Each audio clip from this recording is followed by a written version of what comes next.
So this week I want to discuss the virtue of charity. Not the modern definition, though. I am not referring to the practice of giving things away to those in need. That's a topic for another time. And I'm also not referring to what today we would simply refer to as love. Rather, I'm interested in the practice of giving other people the benefit of the doubt.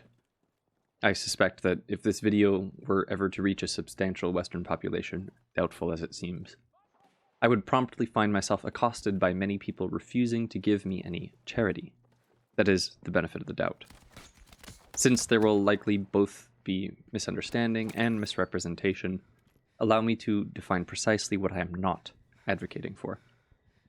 I am not advocating for a naive, unlearned, or careless approach to interacting with other people.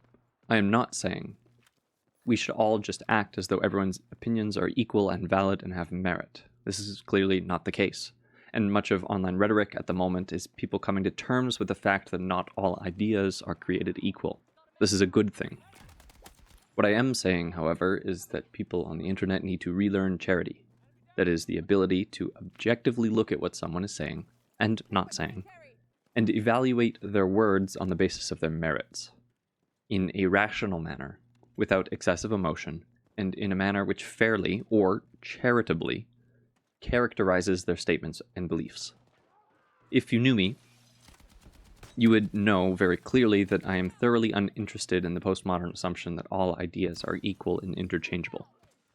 I understand that modernity has its issues when dealing with the subjective and yet very real aspects of life, but postmodernist thinking today tends to swing the pendulum way too far in the opposite direction. Objective reality exists outside of our perception of it, and acting as though it doesn't helps no one. This means that there are ideas which bear more merit than others, as they align more properly with truth. That being said, there is a reason Christ instructed us to speak truth in love. There is a reason why so many of the fruit of the Spirit consist of attributes related to our treatment of others.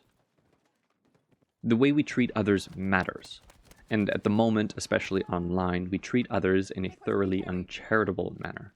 Perhaps an example is in order.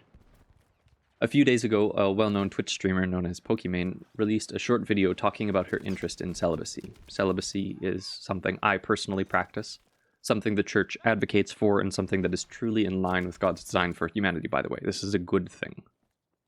And to say the responses lacked charity would be a rather egregious understatement. The comments on Twitter were nothing short of deplorable, calling her every manner of insult in the book, but they all shared one simple thing in common. Every one of them made far-sweeping assumptions regarding things they could never actually know, and used those assumptions to characterize her in the most negative way possible. Put simply, every one of these folks lied to themselves and to each other, and used those lies as fuel to attack her. Now hear me when I say this. This is true even if the things they assumed were also true. Why? Because none of these people actually know.